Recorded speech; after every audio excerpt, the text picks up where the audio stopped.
फिर से स्वागत है। आज मेरे भाई हैं, इनको कुछ बताना चाहता हूँ। एक बहुत ही बड़े ज्ञान की बात बता रहा हूँ, नजदीक आ जाओ थोड़े से।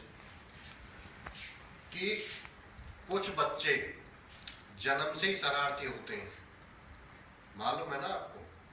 कुछ बच्चे जन्म से शरारती होते हैं, कुछ लोग बहुत सीधे होते हैं। कुछ लड़कियां बहुत अच्छी होती हैं, समझदार होती हैं, और कुछ बहुत बिगड़ी हुई होती हैं, लड़कों में भी और लड़कियों में भी। इसका जन्म से बहुत प्रभाव पड़ता है।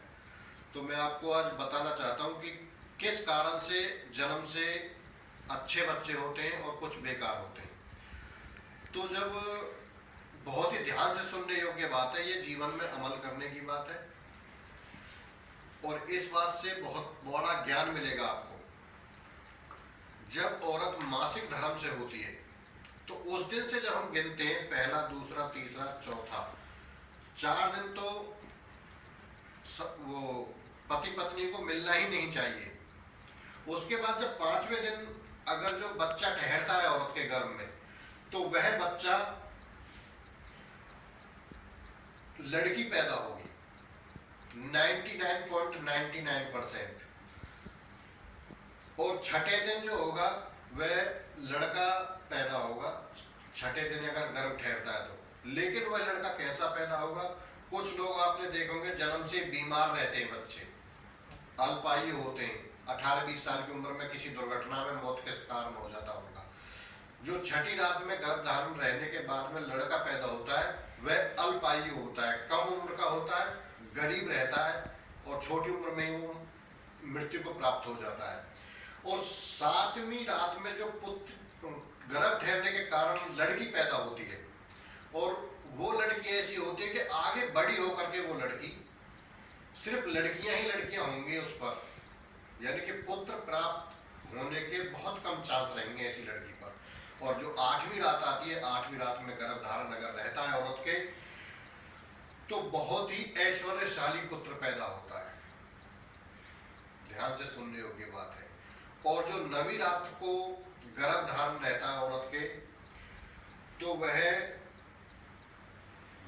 8वीं रात को ऐश्वर्यशाली पुत्र होगा और 9वीं रात को ऐश्वर्यशाली पुत्री पैदा होगी। तो इनको भी थोड़ा घुमा दिया करो, सुन रहे कि नहीं सुन रहे ध्यान से मेरी बात को।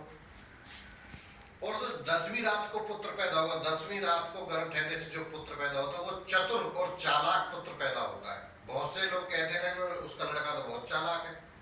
तो जो चालाक होते हैं वो 10वीं रात के होते हैं। और 11वीं रात में गर्भ ठहरने के कारण पुत्री पैदा होगी, और वो पुत्री जो होगी वो चरित्रहीन होगी। वो लड़की बहुत कम उम्र से ही चरित्रहीन लड़की बन जाएगी, तो उसमें चरित्रहीनता के गुण आ जाएंगे, उसमें बहुत ही अवगुण भर जाएंगे लड़की में, जो 11वें दिन की ठहरी हुई होगी। और जो 12वीं रात की गर्भ धारण होने के कारण जो पुत्र पैदा होगा, वह पुरुषोत्तम होगा। वह अपने एरिया, गांव और क्षेत्र में समझो बहुत बड़ा, उसके बराबर का कोई पुत्र नहीं होगा। कहेंगे कि लोग कहते हैं ना कि उसके लड़के को देखो कितना अच्छा है, वो 12वीं रात का ठहरा हुआ होता है। और 13वीं रात में गर्भ ठहरने के कारण जो पैदा होगी, वो वर्ण संकर पुत्री होगी। और 14वीं रात में गर्भ ठहरने के कारण, ये जो दिन में गिना रहा हूं, ये आपको मासिक धर्म के पहले दिन से गिनने होते हैं। जैसे मासिक धर्म पहले 1 तारीख को शुरू हुआ, तो 1, 2, 3, 4, 5, 6 इस तरीके से गिन रही। उसके बाद में मैंने कहा तक बता दिया आपको, पता नहीं कुछ? 14वीं तक। 15वीं रात में गर्भ ठहरने के कारण पुत्री पैदा होगी, और जो पुत्री 15वीं रात में गर्भ ठहरेगा वह बहुत ही सौभाग्यशाली पुत्री होगी। बहुत ही सौभाग्य, किस्मत वालों को मिलेगी, ऐसी लड़की होगी जो दुनिया में नाम रोशन करेगी, अपने माँ बाप का, ससुराल वालों का, दोनों पक्ष का। किसी किसी घर में कहते हैं बेटी ने बड़ी अच्छी ने जन्म लिया है, और आगे जाकर के किसी कहलाएगी किसी के घर से बहू कितनी अच्छी है। तो ये ऐसी लड़कियां होती हैं जो 15वीं रात में गर्भ ठहरता है।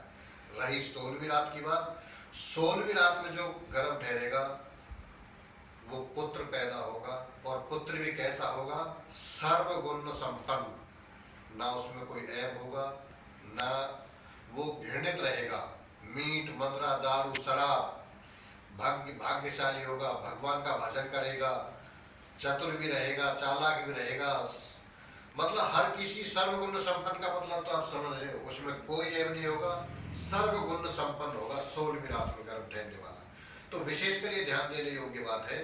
और मैं आपको फिर एक बार बता दूं, और 16 पहले दिन से 16 के बाद में जो गिनने का दिन अगर बाई चांस ठहरेगा तो वो उसकी किस्मत है, कैसा ही हो सकता है, लेकिन प्रावधान हमारे शास्त्रों में 16 दिन तक ही है।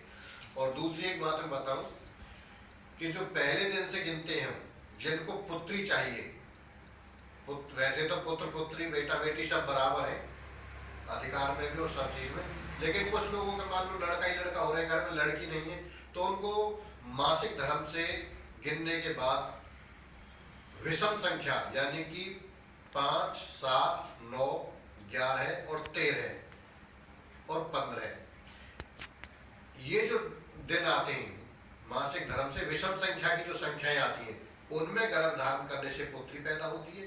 और सम संख्या में 6, 8 और 10, 12 और 14 और 16, ये जो सम संख्या है, इनमें गर्भ धारण करने पर पुत्र पैदा होता है। तो जो पुत्र पैदा का जो तिथि है यानी कि जो समय है मासिक धर्म से, वह जो सबसे उत्तम है वह तो 16वां दिन है, 16वां और 14वां, 16वां और 12वां, ये बहुत ही अच्छे दिन है। 8वां भी ठीक है, 8वां भी ठीक है, लेकिन जो सबसे अच्छा दिन है पुत्र प्राप्ति के लिए वो 14वां और 16वां है। 12वां भी कुछ लगभग ठीक है, लेकिन पुत्री के लिए सबसे ज्यादा बहुत ही भाग्यशाली 15वां दिन रहता है। तो मैं समझता हूं कि आप इस वीडियो के द्वारा अगर किसी को अच्छा पुत्र चाहिए तो वो भी ज्ञान मिल गया होगा, पुत्री किसी को अच्छी चाहिए तो वह भी ज्ञान प्राप्त हुआ होगा। और कुछ बच्चे जन्म से ही बिगड़ैल होते हैं, वाहियात होते हैं, निकम्मे भी होते हैं, उन सब का भी मालूम हो गया होगा कि क्यों वो जन्म से ही उद्यमी होते हैं, बेकार होते हैं। और कुछ बच्चियां बेकार होती हैं, क्यों होती हैं जन्म से ही, और कुछ माँ बाप का नाम रोशन कर जाती हैं। बच्चे भी लड़का हो या लड़की, वो उनके जन्म से ही उनमें कुछ संस्कार होते हैं इस तरीके के, और कुछ तो जन्म से प्रभावित होते हैं ये बातें जो मैंने बताई हैं, कुछ उनमें माँ बाप का संस्कार और परिवार का भी रहता है। सबला गर्भ धारण पे ही निर्भर नहीं रहता है, कुछ उसके जन्म के बाद में जो उसको संस्कार दिए जाते हैं माँ बापों के द्वारा और संगति के द्वारा, उसके यार दोस्त होते हैं बड़े होकर के, उनके द्वारा भी कुछ संस्कार पड़ते हैं। मान लो कोई बहुत अच्छा बच्चा है, निकम्मे बच्चों के साथ रहेगा तो बिगड़ जाएगा, वो कुछ संस्कार पर रहता है, लेकिन बहुत ज्यादा गर्भ धारण की स्थिति पर निर्भर करता है और कुछ उसकी संगति पर करता है और उसके माहौल पर करता है। तो ऐसी वीडियो देखने के लिए हमारे चैनल को जरूर सब्सक्राइब कर लें और धन्यवाद। जय राम जी।